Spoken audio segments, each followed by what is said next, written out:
Bonjour, bienvenue dans cette nouvelle vidéo. Aujourd'hui on va parler de WooCommerce et de son nouvel éditeur de fiches produits. Il est disponible en version bêta directement dans votre back-office, même si je vous conseille de ne pas l'activer parce qu'il y a encore pas mal de choses à régler. C'est qu'une version bêta, c'est pas une version définitive. Je vais en parler dans cette vidéo, mais forcément ça va pas être compatible de suite avec tous les plugins, etc. Mais le but de ce nouvel éditeur pour WooCommerce, c'est de proposer une nouvelle version d'édition des produits beaucoup plus rapide et fluide pour les utilisateurs. On l'a vu déjà il y a quelques semaines et voire mois, ils en parlaient de la nouvelle performance pour le stockage des données et notamment des commandes en base de données. WooCommerce a fait des gros efforts et a changé son système dans WordPress pour que ça soit plus fluide et surtout pour que les commandes passées sur le site soient plus rapides et aussi pour que les développeurs derrière puissent travailler plus facilement. Par exemple, avant, une commande était stockée au même endroit qu'un post sur WordPress, donc un post, un article, une page, etc. Mais du coup, c'était un bazar en base de données. On a ce qu'on appelle des tables exprès pour les commandes, les adresses de commandes, etc. WooCommerce est dans un élan en fait de modernisation, d'augmentation de performance au sein de son outil. Et vraiment depuis WooCommerce 8, ils optimisent à fond toute la partie e-commerce pour vraiment avoir un outil plus performant. Et il va y avoir encore pas mal de choses qui vont sortir dans les prochains mois, on n'en doute pas. Mais il faut rappeler que WooCommerce c'est juste un plugin à WordPress, mais avec tous ces changements, ils veulent peut-être différencier un peu le plugin comme si c'était une solution e-commerce vraiment à part entière en dissociant le maximum de choses de WordPress. Si ce contenu vous a plu, n'hésitez pas à mettre un petit like, à vous abonner, à mettre un commentaire pour me dire ce que vous en pensez. Et allez, on va aller voir ça tout de suite.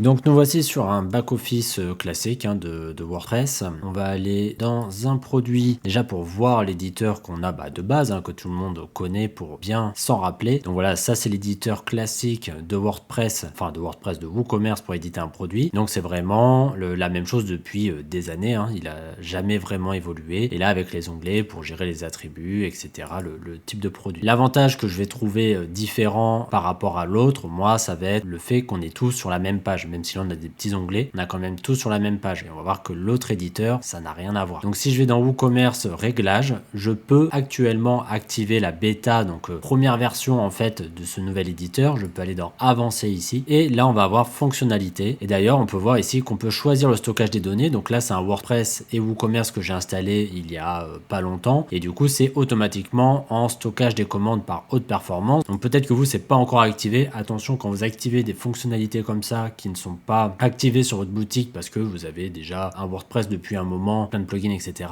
Faites attention que ça ne casse pas votre site. Normalement, c'est rétro-compatible, mais on sait jamais. Et ensuite, un peu plus bas, on voit qu'il y a le nouvel éditeur de produits, fonctionnalité expérimentale. Donc, c'est encore une bêta, donc c'est pas totalement fini, mais en gros, ce qu'on va avoir dessus, c'est grosso modo ce qu'il y aura, peut-être à part quelques boutons qui vont être déplacés à certains endroits. Peut-être entre le moment où vous voyez cette vidéo et quand l'éditeur va sortir, il y aura peut-être des changements. Donc là, je l'ai activé, je vais retourner dans mes produits. Donc là, il faut savoir, je ne sais pas si c'est cet éditeur en bêta qui va faire ça. Si je vais sur un produit existant, je vais avoir l'ancien affichage. Alors peut-être qu'il y aura une fonctionnalité pour le modifier. Mais si je reviens et que là maintenant, je fais ajouter un nouveau, je vais avoir le nouvel éditeur. Donc là, j'arrive sur le nouvel éditeur. Bienvenue sur le nouveau formulaire produit. Découvrez, voilà. On peut consulter les points forts. Interface rafraîchie et moderne. Description de produits riches. Donc je pense que c'est surtout parce que c'est rattaché aussi avec Gutenberg, l'éditeur de WordPress. Donc on peut rajouter des choses. Des performances fulgurantes, donc apparemment ça va plus vite au niveau de performance globale au niveau des produits. Moi je pense que c'est peut-être l'édition en back-office qui va quand même plus vite et d'autres fonctionnalités sont à venir, donc forcément ça va évoluer au fil du temps. Donc là notre produit, alors je peux l'appeler test, là ça va être la description courte et on voit que quand je commence à cliquer dessus je vais avoir l'éditeur, le petit éditeur de texte qu'on a avec Gutenberg. Donc c'est un peu comme un éditeur WYSIWYG, donc l'éditeur texte qu'on avait avant, sauf avec un peu moins de fonctionnalités pour la description courte. Donc je peux mettre description courte. Donc là, en fait, je vais mettre directement le prix. Voilà, 20. Tarif promo, donc c'est pareil. C'est qu'on met un tarif de réduction. Et après, on va pouvoir mettre une description et les images directement ici. Donc en fait, c'est vraiment, on fait un peu étape par étape. On n'a plus tout sur une seule page. Là, je peux ajouter une description et on voit qu'on a directement là, par contre, l'éditeur de blog Gutenberg. Donc on n'a plus le champ texte classique où on mettait juste du texte et c'est fini. On a vraiment l'éditeur de bloc où on va pouvoir rajouter tous les blocs de Gutenberg directement dans une description de produit. Donc là, bon, j'ai pas grand chose paragraphe. De toute façon, il y a déjà un paragraphe.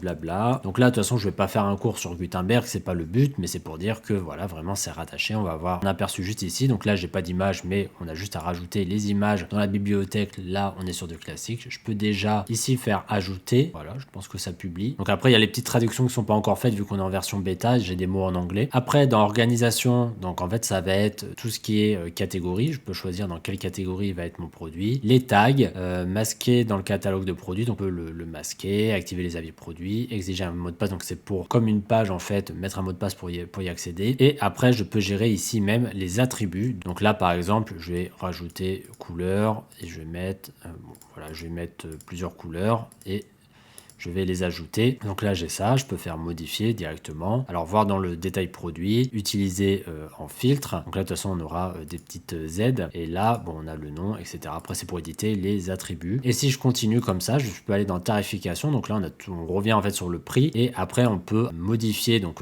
les classes de TVA et aussi la facturation sur la taxe. Donc là, je trouve ça bizarre qu'on gère ça là.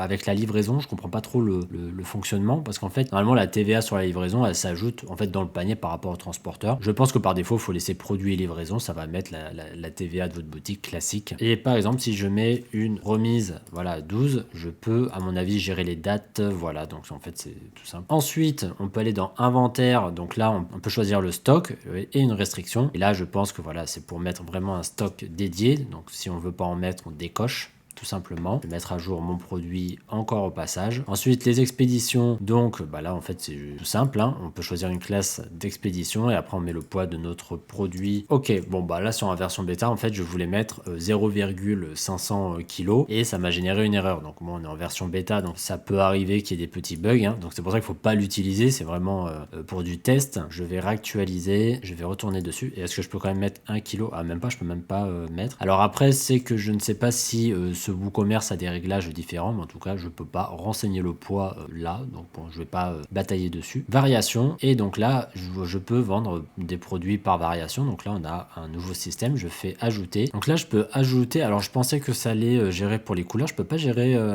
vu que j'ai mis les couleurs dans les attributs, mais je peux pas l'ajouter là. Et si je mets size, ok, ça met automatique, mais je peux pas rajouter couleur, peut-être parce que je l'ai mis dans attribut avant. C'est un peu différent, donc là, je fais ajouter, et là, je vais avoir du coup, ok, toutes mes variations, ok, compris, il a plusieurs variations. Et il me demande de mettre le prix pour chaque variation. Donc là, je peux faire modifier ensuite. D'accord, et après, en fait, dans chaque variation, on va avoir une autre entrée avec la tarification, inventaire, etc. Donc en fait, c'est qu'on rentre dans la variation, dans un produit pour la gérer. Je trouve ça un peu moins facile à comprendre, même si là, bon, on peut revenir au produit. Alors clairement, c'est plus ergonomique, c'est plus beau. Je trouve ça en vrai moins clair. J'aime bien avoir toute l'information, moi, sur une page. Après, moi, c'est juste mon avis. Mais c'est peut-être aussi parce que je suis habitué depuis longtemps à l'ancienne version. Mais bon, après, là, je suis sur un grand écran. En plus, ça me fait vachement de blanc à gauche, à droite. Ça me fait vraiment, vraiment très épuré. Mais d'accord, donc après, il faut aller dans chaque variation. On peut les masquer, etc. Donc, par contre, je sais pas pourquoi j'ai pas pu rajouter la couleur, à moins que là, dans c'était où organisation, voilà. Et si j'enlève ici les attributs, est-ce que je peux les gérer ici? Donc là, ok, d'accord. Oui, parce qu'avant, on ajoutait des attributs et on choisissait si on voulait les utiliser pour les variations de produits. J'en parle dans ma vidéo de création des produits variables pour WooCommerce et je pense que ça va encore durer un moment avant que tout le monde passe sur cet éditeur WooCommerce. Ok, donc là ça c'est fait. Par contre, moi il y a une chose que je vois pas, c'est comment on passe d'un produit, alors simple variation c'est facile, à mon avis c'est du moment qu'on rajoute des variations, on passe d'un produit simple à variable, mais comment on passe par exemple à un produit dématérialisé ou un produit pack, etc. Je ne vois pas l'option, donc là on a le message ok pour ça, je ne vois pas l'option en fait pour créer un produit en pack, etc. Peut-être sur les 3 petits points. Non. Organisation.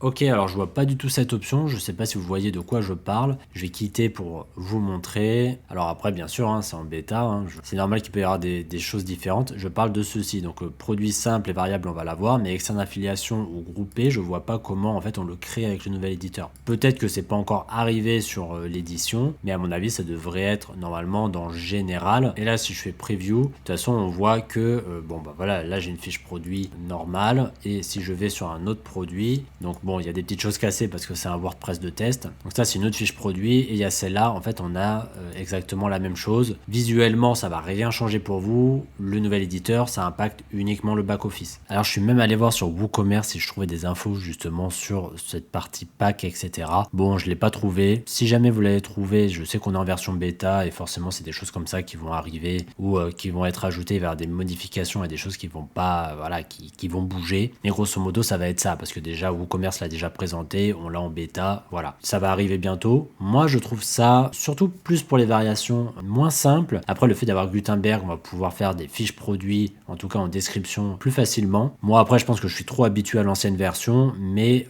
en gros, avec Gutenberg, quand même, c'est normal, ça va être plus fluide, ça va être mieux quand même pour l'édition, et ça n'a pas d'impact sur le front. Après, je ne sais pas du tout comment ça va jouer avec des plugins comme par exemple Elementor Pro, et notamment toutes les personnes qui utilisent des plugins qui vont rajouter des fonctionnalités sur la fiche produit de WooCommerce. Donc même si vous créez des champs ACF ou des choses comme ça, en fait, il va falloir que tous les plugins, à mon avis, se mettent à jour, ceux qui imposent une fonctionnalité dans la fiche produit. Donc il va y avoir une petite transition un peu longue. Je pense comme le Classic Editor, quand on est passé à Gutenberg l'éditeur, il y en a beaucoup qui ont gardé l'éditeur classique, dont moi. En fait, tout le monde ne va pas être obligé de l'utiliser. Il va se passer encore beaucoup de mois, années avant que tout le monde l'utilise. Après, si vous avez d'autres infos dessus, des choses que j'ai loupées ou quoi, dites-le moi en commentaire. C'est fait pour ça. Merci d'avoir regardé cette vidéo. Alors, qu'est-ce que vous en avez pensé de cet éditeur? Il va falloir encore quelques mises à jour avant qu'il soit complètement opérationnel sur les sites WooCommerce. Voilà, moi j'ai donné mon avis dans la vidéo. Je suis un peu mitigé, mais j'attends de voir en fait la suite. Mais au final, de toute façon, ça ne change rien pour le front ou pour faire de l'import CSV par exemple. Dites-moi en commentaire qu'est-ce que vous pensez de cet éditeur beaucoup plus fluide et épuré. N'hésitez pas à vous abonner, à mettre un like ou un commentaire. On se dit à bientôt dans une nouvelle vidéo. Ciao!